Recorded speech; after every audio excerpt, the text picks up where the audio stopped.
We can recreate exciting love, the very exciting love that got us here in the first place, right? And so a lot of people don't know this. That's called joint attention.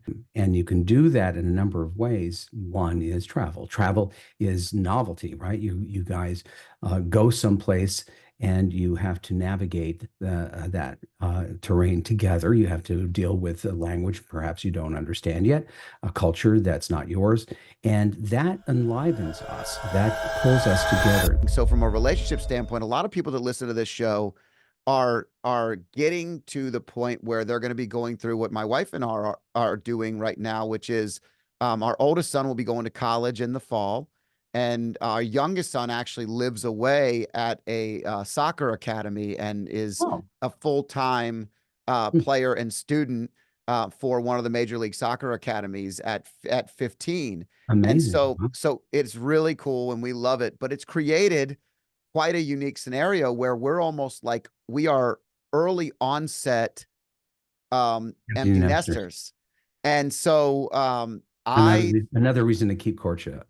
yeah, it is, and we really need it because there are times where I make everything a big deal. I mean, we spent like all day the other day together going and running errands, and I was thinking to myself, we've got to get a wider group. We've got to spread out now. The kids have been our centerpiece, and I love spending time, but we thrive with independence. We thrive with having friends that are different types of friends, and so it's thinking bigger and thinking of ways that we can continue to develop our relationship while we put that in the forefront, even with the kids. And she actually just stopped working. She's been a kindergarten teacher and K Oh, through 3 for 22 years, and she stopped. This is her retirement year because of the very thing that we're talking about. It's not just about me. It was that she chose being a teacher because it provided her the ability to be a better mother. She was off in the right. summer. She was off by the time they got out of school.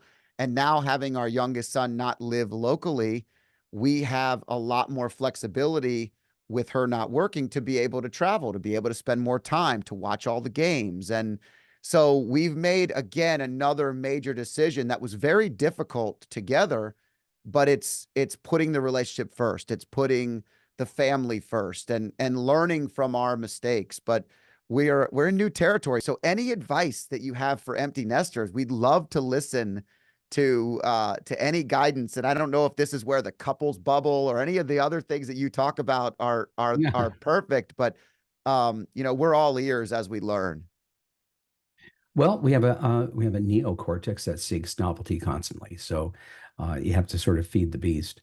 And you can do that in a number of ways. One is travel. Travel is novelty, right? You guys go someplace and you have to navigate that terrain together. You have to deal with a language perhaps you don't understand yet, a culture that's not yours, and that enlivens us. That pulls us together. That is something that is, we called it a third. A third is a third thing that the two of you focus on to enliven the two of you, right? Your kids are thirds, right? You hopefully you look at your kids and you turn to each other and you go, God, I love you. I'm so proud of you. I'm so happy that we are that we made this family, you and I, right?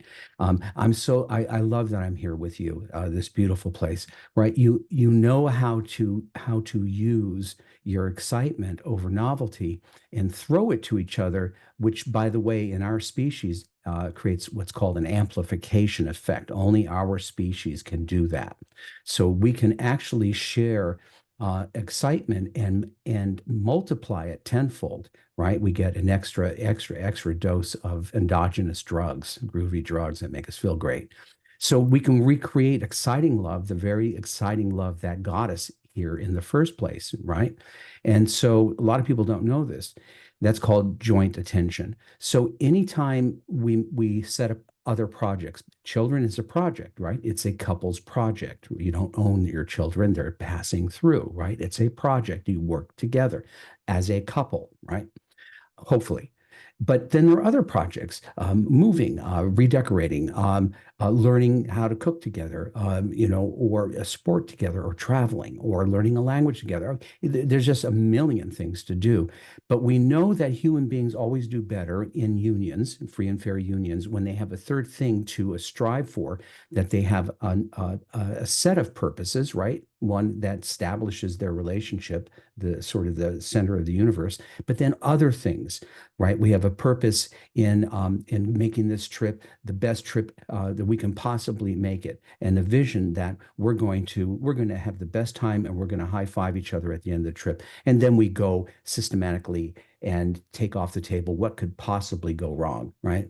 That's that's predicting, preparing, and planning for what, right? You expect the best, but you plan for the worst. So all of these things I think are important for partners to always do. Otherwise, when we don't have a centralized purpose and vision, we tend to create civil war. We tend to look and pick at each other. That's across the human spectrum, right? And so that's why you have to have forethought and think down the road and constantly create.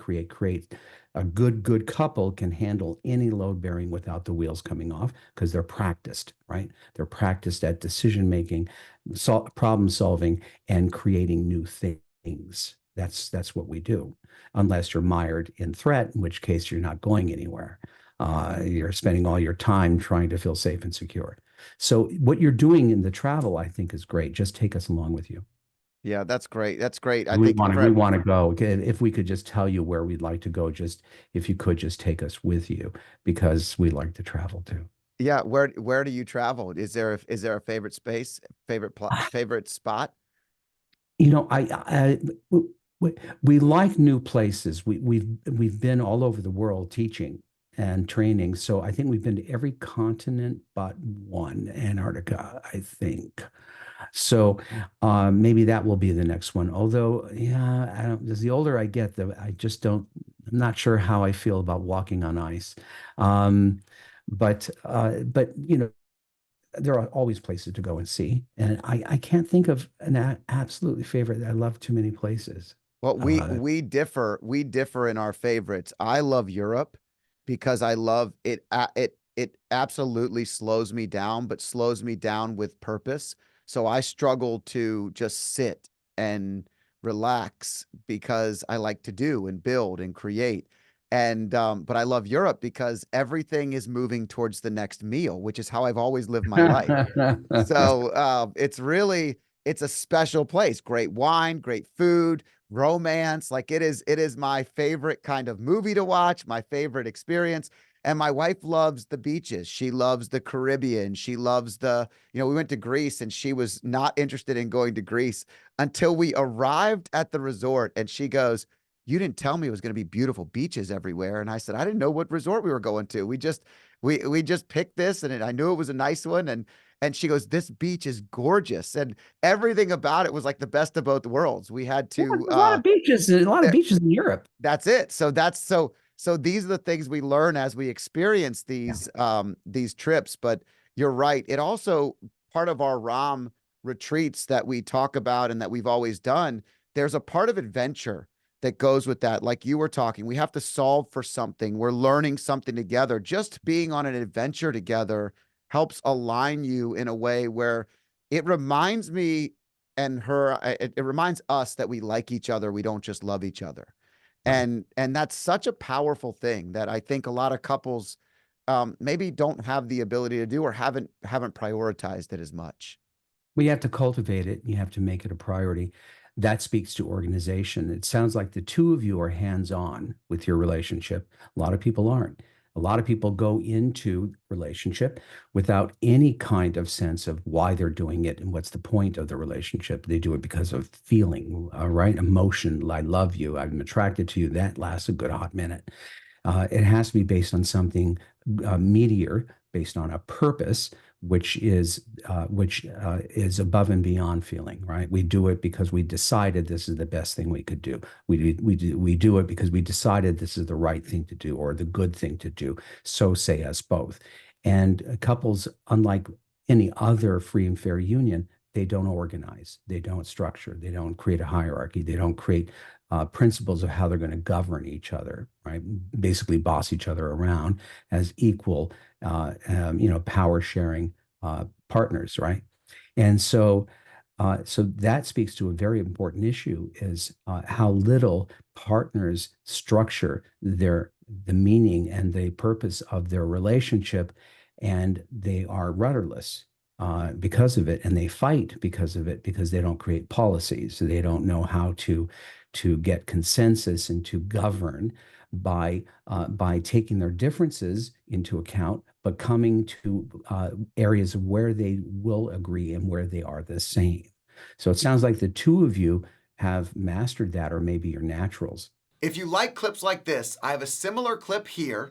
And if you want to watch the full video, click here.